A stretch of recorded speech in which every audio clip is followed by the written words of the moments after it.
Hoje nós temos o prazer de ter conosco a nossa companheira de ideal espírita, Gleci Muxfeld, que vai nos falar sobre a terapêutica do Evangelho. Ela é do Centro Espírita Luz do Caminho de Penha e já esteve na nossa casa outras vezes. Boa tarde a todos. Que a paz de Deus e o amor de Jesus nos envolva em mais essa tarde de um sábado que nos propomos a deixar nossos lares, os nossos lazeres, para podermos vir ouvir a palavra de Deus e ouvirmos um pouquinho sobre o Evangelho de Jesus. O tema de hoje é a terapêutica do Evangelho para a nossa evolução.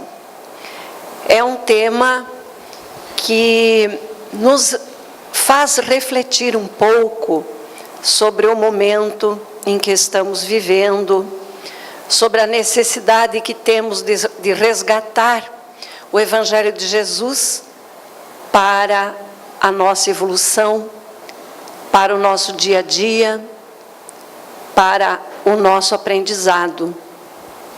Porque foi Jesus mesmo quem nos advertiu que para se chegar ao Pai, terá que segui-lo, ou seja, fazermos aquilo que Ele nos ensinou.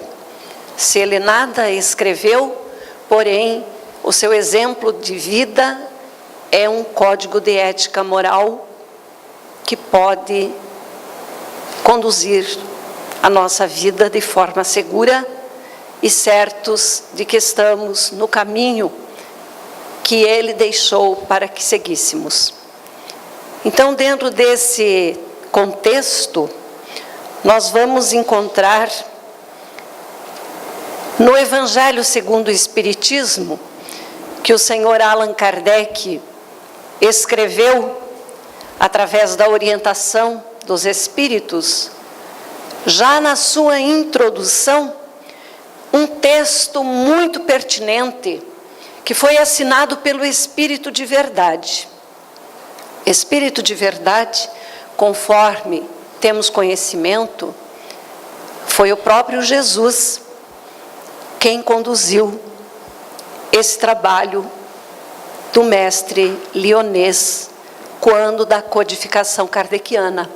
Então, nesta mensagem, o Espírito de Verdade é Jesus chamando a atenção da humanidade de que os Espíritos do Senhor, que são as virtudes dos céus, como um imenso exército que se movimenta ao receber a ordem de comando, espalham-se sobre toda a face da terra. Por que será que essa frase é simbólica? Meus irmãos, desde o início da humanidade, os homens sempre tiveram intercâmbio com os espíritos. Se estudarmos a história da evolução ontológica, nós vamos encontrar as sibilas, as pitonisas, os oráculos, e um pouco além nós vamos nos deparar com os xamãs, aonde através das forças mana e orenda tinham as comunicações dos espíritos. Porém, no momento em que os exércitos dos céus se revelaram a Kardec, eles vieram de forma organizada para trazer para o homem um corpo doutrinário novo na interpretação, porque é antigo no seu conceito moral e ético, porque só veio relembrar a humanidade daquilo que Jesus já dizia. Então, apesar do homem sempre ter tido contato com os espíritos, agora eles se movimentam sob o comando do próprio Jesus e de uma forma inteligente nos trazem grandes revelações no momento em que a humanidade está mais preparada psicologicamente, intelectualmente, para receber grandes revelações, como foi o caso do século XIX. Portanto, Continua o Espírito de verdade dizendo que, semelhantes a estrelas cadentes, vem iluminar o caminho e abrir os olhos aos cegos. Quer dizer, eles vão aparecer em todas as partes do mundo e vem iluminar e abrir os olhos àqueles que ainda não conseguem enxergar. E foi o que aconteceu. Porque apesar da antiguidade, a humanidade ter contato com os espíritos, as pitonisas, as sibilas, os oráculos, ou mesmo os xamãs, tinham o privilégio de receber a comunicação dos espíritos. Agora não mais nós temos um ser que tem esse privilégio. Eles vão se manifestar em todos os cantos e recantos, em todo lugar aonde haja uma mediunidade ostensiva, aonde haja um médium preparado e disposto a transmitir a mensagem que vem dos céus. E ele continua: eu vos digo em verdade que são chegados os tempos em que todas as coisas devem ser restabelecidas no seu verdadeiro sentido, para dissipar as trevas, para confundir os orgulhosos e para glorificar os justos. Então a verdade não estará mais na mão de uma pessoa, e sim ela estará em todo lugar aonde haja um médium que possa transmitir a mensagem dos espíritos de luz. Porque pitonisas, oráculos, xamãs, sibilas eram seres privilegiados naquela época. Só eles tinham esse dom.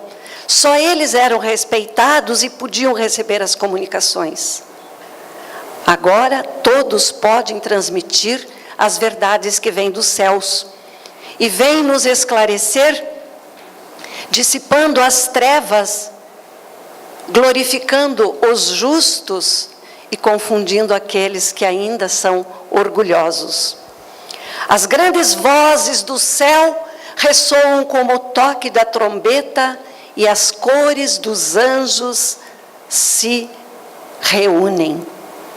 Homens, nós vos convidamos ao divino concerto, que vossas mãos tomem a lira, que vossas vozes se unam e no hino sagrado se estendam e vibrem de um extremo ao outro do universo. Homens, irmãos amados, estamos juntos de vós. Amai-vos também uns aos outros e dizei, do fundo do vosso coração, fazendo a vontade do Pai que está nos céus: Senhor, Senhor, e podereis então entrar no reino dos céus. Que mensagem linda! Que esperança que o Espírito de verdade nos dá com essa mensagem, nos clamando para que todos nós tomemos a lira e nos unamos numa só voz em louvor a esse Deus maravilhoso que nos concedeu o dom da vida e que nos dá a oportunidade das reencarnações, para que possamos a cada vida aqui na Terra evoluir um pouquinho mais, expurgando as nossas mazelas, trabalhando nossos vícios e alimentando dentro de nós a consciência espiritual desse ser imortal que saiu das mãos do divino. É linda esta mensagem, mas a gente precisa refletir sobre ela, porque o clamor desta mensagem é para que as nossas almas se voltem para as coisas espirituais. Saímos recentemente de um momento de turbilhão, aonde a humanidade ainda se dá o capricho de se comportar de uma maneira aonde a licenciosidade impera. Nestes dias em que se comemora uma festa pagã, que não é da cultura brasileira, que foi importada, e que, no entanto, a gente ainda se dá o prazer de participar, a gente precisa parar para refletir. Porque aquilo que vamos adquirir por atacado nesses dias, teremos uma eternidade de reencarnações para pagar em suaves prestações os débitos contraídos. A orfandade de muitas crianças que nascem num momento de permissividade que o carnaval favorece. O uso da droga, do álcool, de todo tipo de vício que ainda nos mostra o quanto estamos próximos à animalidade. No Evangelho segundo o Espiritismo tem um dizer do Espírito que diz assim, que a maior conquista da nossa geração é o desenvolvimento da intelectualidade. Mas o maior vício é a indiferença moral. E essa indiferença moral faz com que não nos tornemos irmãos e não nos vejamos como irmãos. E quando nós não nos vemos como irmãos, nós não nos respeitamos. A filha de alguém pode ser desrespeitada. A esposa ou o esposo de alguém pode ser aviltado. Porque não tem nada comigo, o que manda é o prazer do momento. Então a gente precisa refletir. Num certo dia eu estive numa cerimônia de um casamento católico e o padre fez uma fala muito bonita e disse as seguintes palavras que me tocou profundamente. Há que se ter sensibilidade. A pessoa que não tem sensibilidade, ela se torna indiferente. E quando ela se torna indiferente, ela se torna cruel. E isso é verdade, meus irmãos. Então o Evangelho está aí para nos fazer acordar, para abrir os nossos olhos, para que a gente leia, compreenda e siga aqueles ensinamentos como regra de conduta, como ética do nosso dia a dia, como prática moral. Se a moral muda com o tempo e com os usos e costumes, a ética não muda nunca, ela permanece. Ela é eterna e ela não muda. Quem é ético sempre será ético. Agora, aquele que às vezes é moral agora, num determinado momento, ele deixa de ser moral e passa a ser imoral por força das circunstâncias, porque ainda não tem o senso ético desenvolvido dentro dele, que só os princípios morais do Evangelho nos darão. Esta ética, só o Evangelho nos concede. Por isso o chamado para a leitura do Evangelho. Nós temos uma fala do nosso grande Chico Xavier que diz assim: creio que a importância do Evangelho de Jesus em nossa evolução espiritual é semelhante à importância do sol na sustentação da vida física. Olha que interessante. Por que será que Chico Xavier fez essa comparação do Evangelho com o sol? Meus queridos, quando a Terra ainda estava tomada pelos gases voláteis, que como uma bruma envolviam todo o planeta, ele não tinha vida.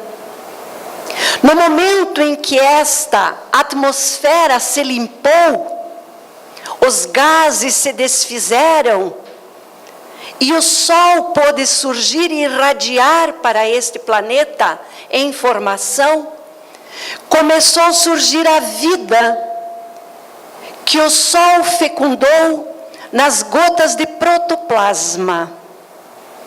E então a vegetação começou a se espalhar e em seguida vieram os seres aquáticos, as esponjas, os seres unicelulares, e com a irradiação do Sol surgiram outros tipos de vida. E essa vida, com o seu progresso, a sua evolução, foi dando formação a novos seres. E chegamos num momento único na história da humanidade, que é o momento em que nós, nascidos lá daquela gotinha de protoplasma, que sob a luz do Sol, gerando a vida, nos concede esse corpo hoje perfeito, já pronto para abrigar um espírito criado por Deus para chegarmos a ser anjos. Isso é lindo na história da nossa vida, a nossa evolução. Então Chico, quando chama a atenção da importância do Evangelho para nós, assim como o sol está para a vida, ele fala uma grande verdade. Porque o Evangelho vai alimentar os nossos espíritos, vai nortear a nossa vida, dentro daquilo que o ser espiritual que abriga este corpo agora deve estar contido. O ser espiritual precisa do Evangelho. Nós temos um país maravilhoso que é recheado das maiores leis que uma civilização já pôde ter. Quem conhece o nosso Código Penal sabe tudo o que ele contempla, porque é um livro enorme. Quem conhece o Código Civil Brasileiro sabe da importância deste livro, contemplando as relações sociais. Quem conhece o Estatuto do adolescente, da criança e do adolescente, sabe a importância contida ali. O Código de Defesa do Consumidor, a consolidação das leis do trabalho, Código Florestal Brasileiro, tantas leis, para cada segmento nós temos um livro enorme. E eu pergunto, nós precisaríamos? Não, meus irmãos. Se seguíssemos tão somente o Evangelho de Jesus, teríamos tudo daquilo que precisamos para contemplar a nossa vida privada e pública, sem necessidade de nenhuma lei. Estaríamos certos dentro daquilo que estaríamos fazendo. Gandhi, certa feita, que não era cristão, praticava o hinduísmo, ele disse, afirmou, que se todas as escrituras sagradas se perdessem, se todos os livros religiosos fossem queimados, e que se só restasse o Sermão da Montanha, o homem teria o maior código de ética moral para nortear a sua vida com segurança. Que fala linda de Gandhi. É uma verdade, meus irmãos. Então vamos deixar o nosso espírito se iluminar, bebendo dessa fonte bendita de água cristalina que jorra do Evangelho de Jesus.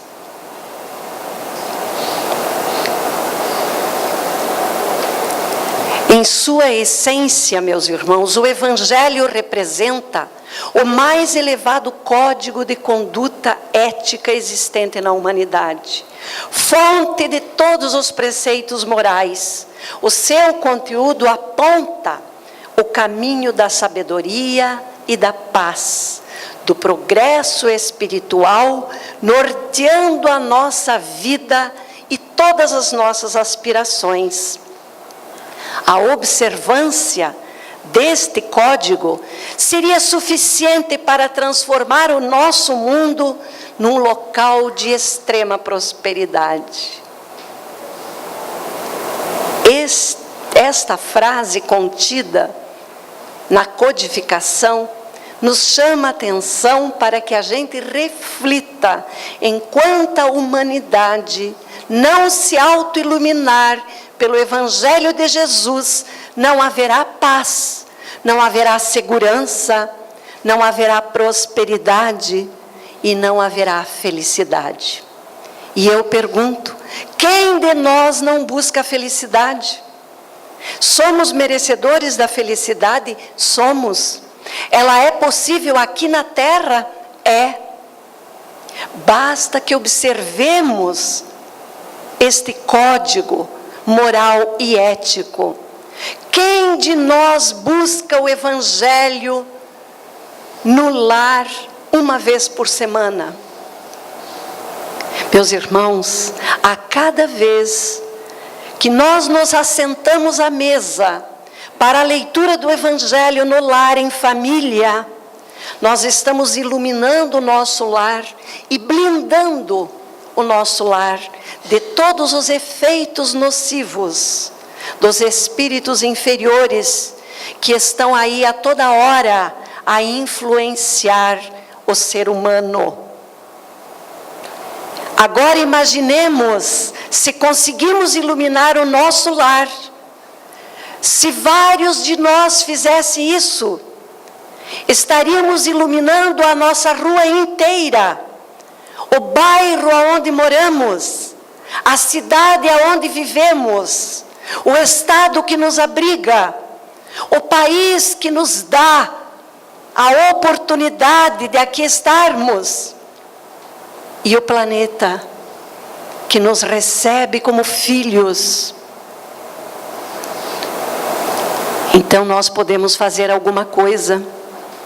Basta que a gente adote como regra o Evangelho no nosso lar, uma vez por semana. 15 minutinhos apenas é o suficiente. 15 minutinhos, meus irmãos. Abramos o Evangelho, vamos ler o que ele nos diz, vamos fazer um breve comentário, uma prece, uma irradiação para a água que colocamos na mesa, e em seguida nos recolhemos para o repouso e vamos observar as consequências desse pequenino ato, o quanto a psicosfera do nosso lar vai sendo depurada, as energias renovadas, e a felicidade vai adentrando o ambiente em que vivemos com nossa família. Esta é a busca da felicidade. As matérias, meus irmãos, contidas no Evangelho de Jesus, segundo Allan Kardec, na sua introdução, ele diz que elas podem ser divididas em 5 partes. Então, Kardec didaticamente coloca que a primeira parte do Evangelho de Jesus contempla os atos comuns da vida do Cristo.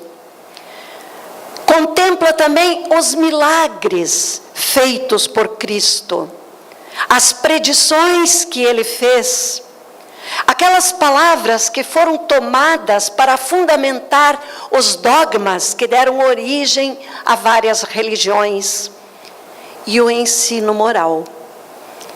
As 4 primeiras, meus irmãos, que fala dos atos comuns da vida de Cristo, os milagres, as predições e as palavras que originaram-se os dogmas, é motivo de controvérsia em todas as denominações religiosas.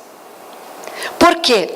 Porque algum segmento religioso diz que Jesus nasceu de uma virgem, que Jesus tinha uma natureza fluídica, que Jesus era um ser diferente, que não era um homem comum como todos nós, e tantas outras controvérsias. Alguns dizem isso, outros dizem aquilo, e outros racionalmente nos explicam de forma diferenciada. Os milagres também são motivos de controvérsia em todas as religiões. Alguns dizem que aquilo que Jesus fazia era milagre. Outros dizem que não era milagre. Outros já nos explicam, à luz da razão e da ciência, que tudo que Jesus fez nunca foi derrogando as leis divinas, mas antes fazendo aquilo que era possível ser feito, manipulando os elementos que ele, como um espírito altamente iluminado, sabia muito bem manipular. E que, conforme ele mesmo disse, tudo o que ele fez, qualquer um de nós pode também fazer. Palavras dele, do próprio Jesus. Então não eram milagres. Porque se eu fosse, nós não poderíamos repetir. E nós podemos. A Gênese, que é um livro que faz parte do Pentateuco Espírita, no capítulo 15, fala dos milagres de Jesus. Quem tiver maior interesse de compreender como aqueles milagres são explicados à luz da razão e da ciência, leia o capítulo 15 da Gênese. Vocês vão compreender muito bem muitos milagres de Jesus racionalmente explicados. As predições, segundo Kardec, é um outro item que todas as religiões questionam, porque alguns dizem que ele estava sob a influência de Deus, outros o confundem com o próprio Deus, fazendo Jesus e Deus uma só pessoa. Não é verdade? Então, todos esses itens nos reportam de que as religiões hoje discutem esses casos e acham que nada daquilo que o outro fala está correto, só aquilo que eu compreendo está certo. Então são motivos sim de dissidências. Também aquelas que fundamentaram os dogmas, como o próprio batismo, o casamento, a crisma, tantos outros dogmas da Santa Ceia através da comunhão, tudo isso é motivo de controvérsia. Porém, a parte moral, meus irmãos, do Evangelho de Jesus, nenhuma religião questiona.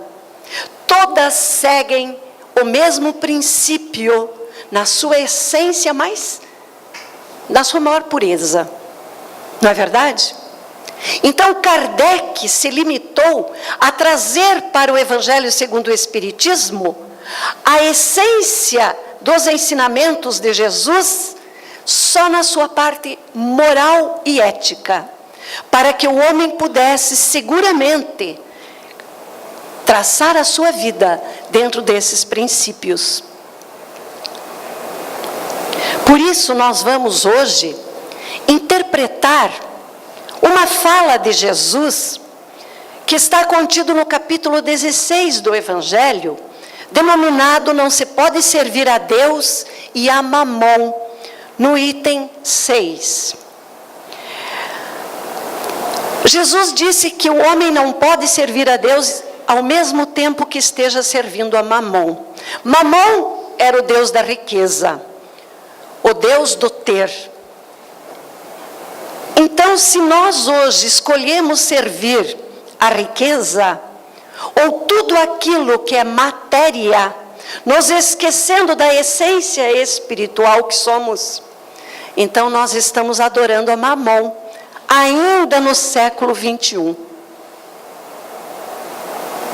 Estamos nos esquecendo da nossa natureza espiritual, do ser imortal que habita o corpo carnal.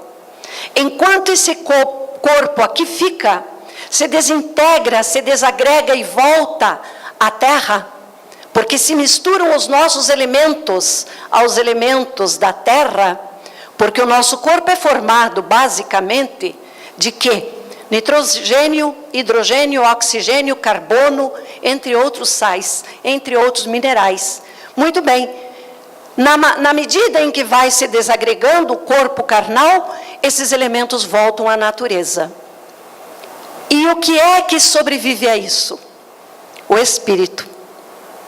Eu posso ter qualquer denominação religiosa, mas eu tenho certeza que todas, indistintamente, acreditam que algo sobrevive à matéria. Porque se não acreditasse, não haveria razão de se orar pelos mortos. Não é verdade? Não haveria razão de orar por aqueles que foram condenados ao fogo do inferno. Se bem que, racionalmente, quando o ser foi para o fogo do inferno, eu não preciso mais orar por ele, porque ele não vai sair de lá. E se ele foi para o céu, ele também não precisa de oração, porque ele já está no céu. Não é verdade? Será que isso é justiça divina? Não. Com certeza não há justiça divina nessa crença. Se somos espíritos, ao morrer, nós nos tornamos bons? Não. Nós continuaremos sendo aquilo que éramos aqui. Se eu quero uma vida futura melhor, no mundo espiritual ou numa próxima encarnação, eu tenho que trazer o Evangelho para dentro de mim e viver no meu dia a dia o Evangelho de Jesus. E aí eu nem preciso de oração. Basta o meu comportamento. Basta as minhas atitudes. É claro que a prece e a oração ajuda. Ajuda sim o espírito que ainda está numa região umbralina a se lembrar de Deus. Mas ele é que tem que se lembrar. Porque não adianta eu orar por ele, que se ele não se lembrar de elevar o pensamento a Deus, ele não vai sair de lá. Então a nossa prece vai ajudá-lo, mas não vai fazer aquilo que ele tem que fazer. Assim como as preces não expurgam as nossas mazelas. Nós temos é que ter consciência dos próprios erros, à luz do Evangelho, e fazermos a diferença, e nos melhorar a cada dia. Aí teremos certeza de que estamos trabalhando pela nossa evolução espiritual e teremos a segurança de estarmos num lugar melhor. Então, que cada um de nós se pergunte: o que eu faço hoje? O que eu faço hoje será o resultado do meu amanhã. E o que eu vivo hoje é o resultado do que eu fiz nas vidas passadas. Então vamos refletir. A parábola dos talentos, meus irmãos, ela nos chama a atenção numa mensagem aonde Jesus, chamando os seus discípulos e a multidão que o seguia, disse que havia um homem que precisava se ausentar. Diante desta necessidade, e diante da necessidade de permanecer um longo tempo ausente, ele chamou os seus servos e distribuiu a eles alguns talentos. Mas nesta fala do Evangelho, o Senhor distribuiu os talentos a cada servo segundo a capacidade de cada um. Quer dizer, não colocou o fardo em ombro errado. Ele deu a cada um um talento, 2, 3, na medida em que era possível este talento ser suportado. Aquele que recebeu 5 talentos, foi-se e entregou a negociar com estes talentos.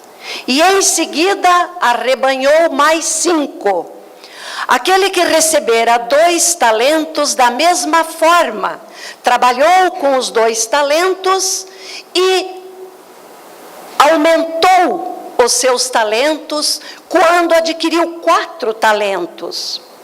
Aquele, porém, que recebera um único talento, este, temeroso, procurou enterrar o talento na terra. Nessa passagem de Mateus, às vezes nos soa muito pueril, incompreensível até, apesar de mais de 2000 anos passado, ainda hoje nós não compreendemos o que é que Jesus quis dizer nesta parábola que Mateus retratou no seu Evangelho. O que é que Jesus queria nos fazer refletir? Por que que ele contou esta história de distribuir os talentos. E de uma forma desproporcional, a um dando 5, a outro 2 e a outro 1. Certa feita, meus irmãos, eu estive no interior do Paraná, eu sou paranaense. E lá nós estivemos visitando uma casa espírita. E chegando lá encontramos os trabalhadores da casa sem dentes. E aí nós questionamos. Nossa, mas estranho, a maioria dos trabalhadores da casa não tem dente, o que aconteceu? E então alguém disse assim para nós, é que na passagem em que Mateus relata a parábola dos talentos, ele termina dizendo que o servo inútil será jogado nas trevas exteriores e lá haverá choro e ranger de dentes. Então, para a gente se precaver, a gente já mandou tirar todos os dentes. Excetuando-se a brincadeira para que a gente descontraia um pouquinho, meus irmãos, muitas vezes nós interpretamos o Evangelho assim, pela forma, nos esquecendo do fundo, do conteúdo que deveríamos extrair daquela passagem evangélica. A mensagem contida nas entrelinhas, na mensagem subliminar daquela parábola. E a gente passa de forma, assim, sutil, por cima, sem compreender. E daí a passagem, ela se torna pueril, infantil, incompreensível e não toca o nosso coração. Muito bem. Nesta passagem, então, nós vamos encontrar que o irmão X, Humberto de Campos, pela mediunidade do nosso Chico Xavier, ele escreveu um texto no livro Luz Acima, chamado Dons Espirituais. E esse texto que Humberto de Campos, ou irmão X, trouxe ao Chico Xavier, ele faz uma releitura da parábola dos talentos.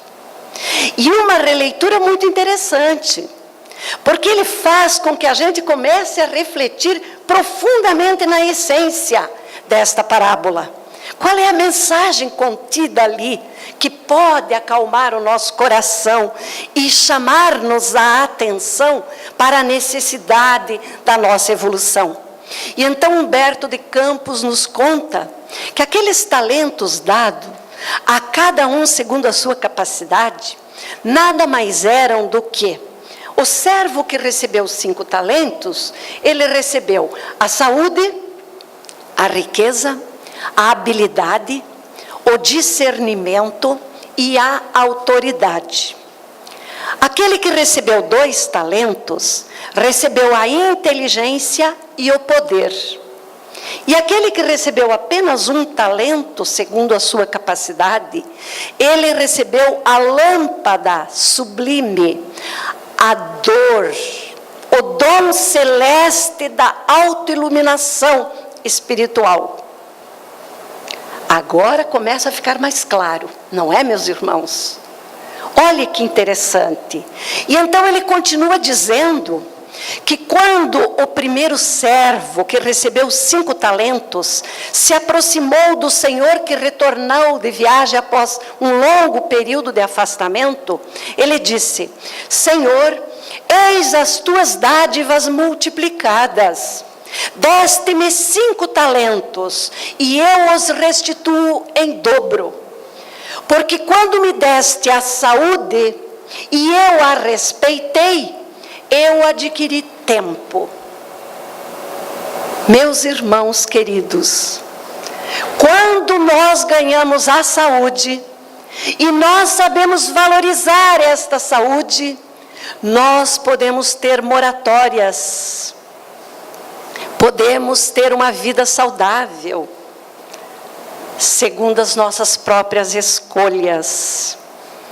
Então, quando o talento que nos é dado da saúde, nós sabemos aproveitar esta saúde que nos foi dada, nós ganhamos tempo para continuarmos a nossa evolução espiritual. Divaldo Pereira Franco conta que ele já era para ter desencarnado pelo menos há 18 anos, né?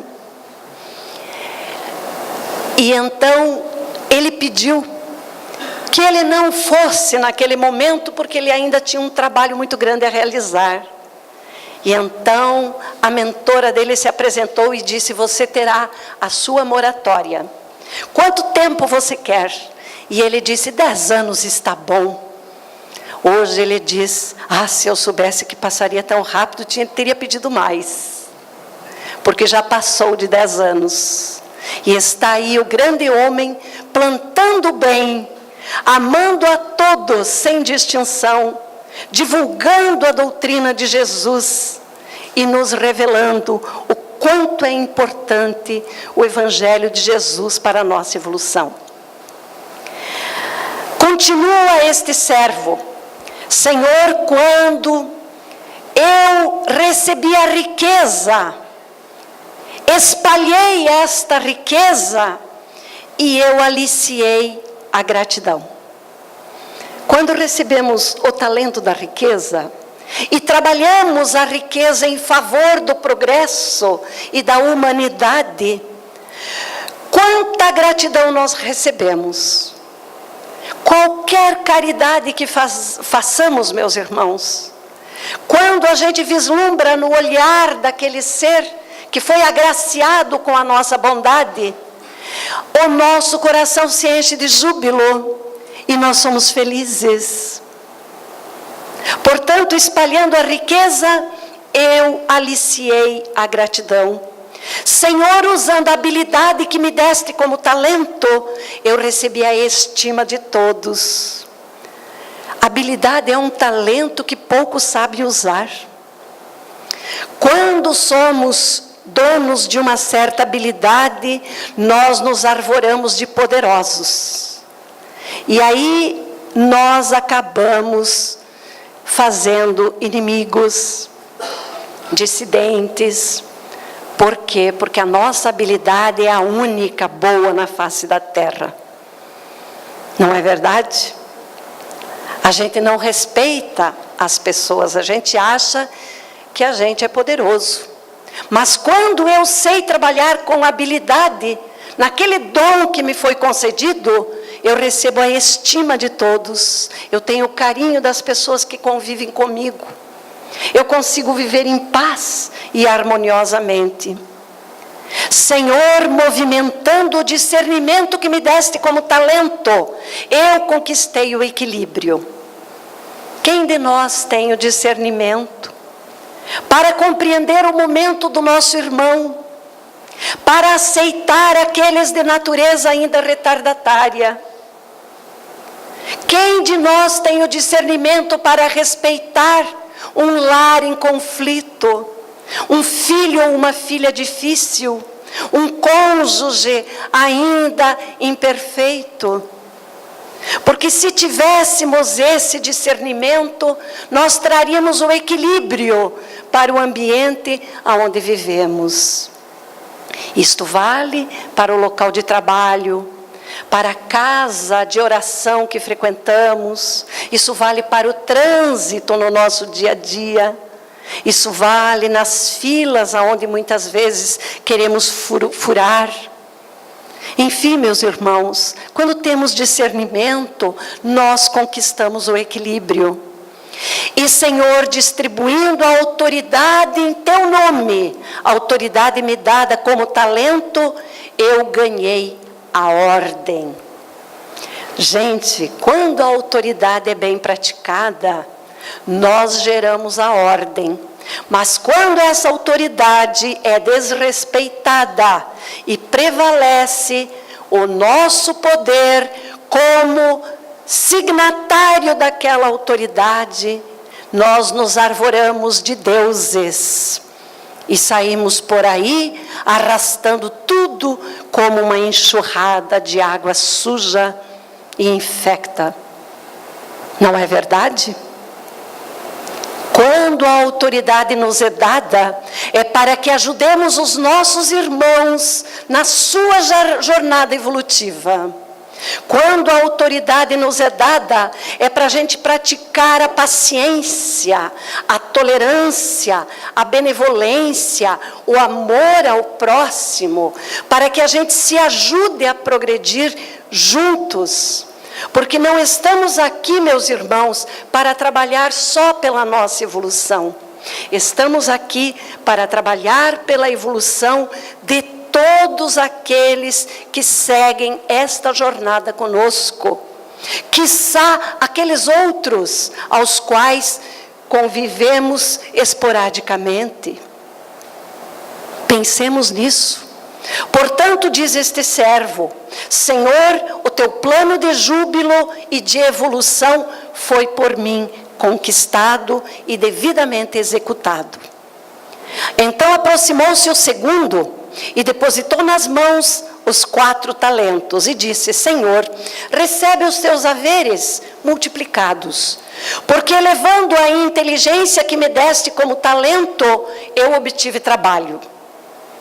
Quando eu faço a minha inteligência desenvolver oportunidades, eu gero o trabalho. Eu estou multiplicando o talento que me foi dado. Eu estou gerando o progresso. Eu estou alavancando o progresso da humanidade.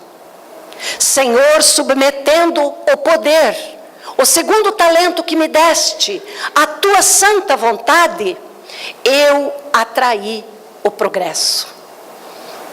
Quando o poder que está em minhas mãos é bem executado, dentro da sábia vontade do nosso Pai Maior, que está contido no Evangelho de Jesus, nós atraímos o progresso.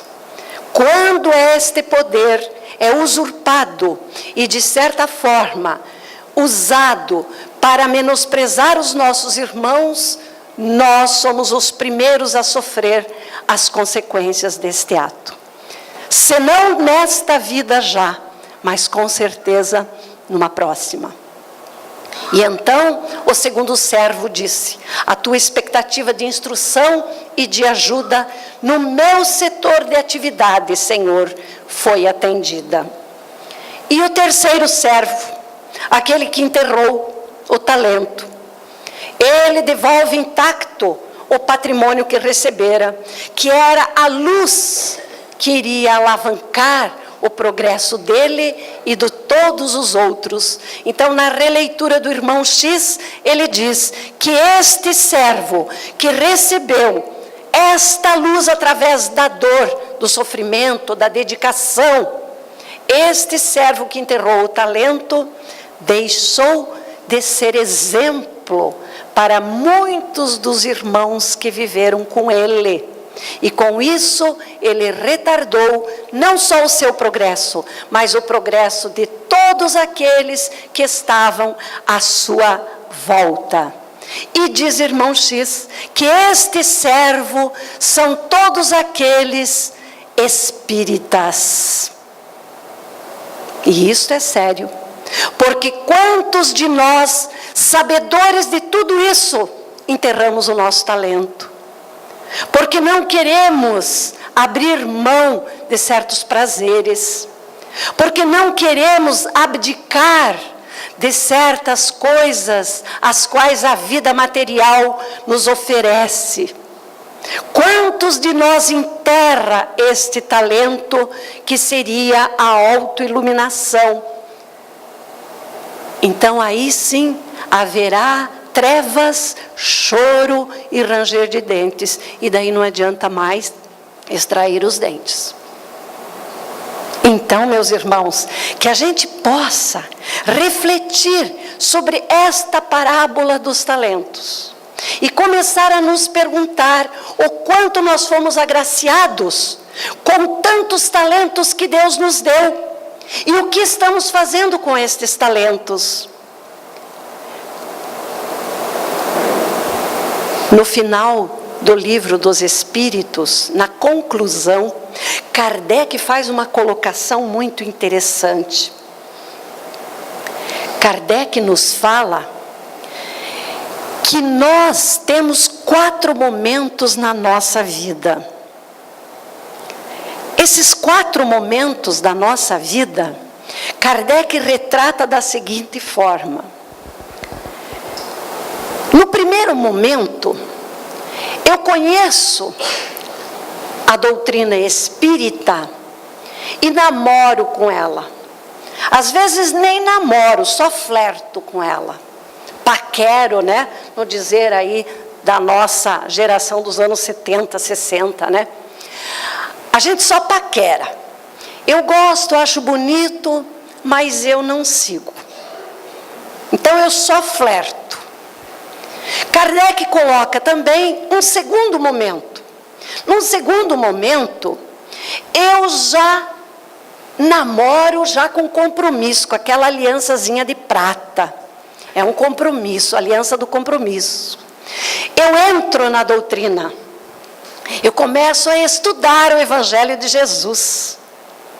Mas eu só entro nela. Porque eu teria um terceiro momento. No terceiro momento, o meu compromisso já é mais sério. Eu deixo que a doutrina entre dentro de mim. Olha que interessante. Então, primeiro eu só paquero. No segundo momento, eu entro na doutrina. De vez em quando eu vou numa palestra pública. De vez em quando eu estudo. De vez em quando eu leio algum livro. Venho tomar um passe. Num terceiro momento, a doutrina entra dentro de mim. Eu já me engajei num grupo de estudo. Eu quero aprender essa doutrina espiritualista. Essa doutrina maravilhosa, que vai nos dar esperança, que vai nos dar consolo, que vai trabalhar o nosso espírito, a sua fibra, fazer dele um espírito forte.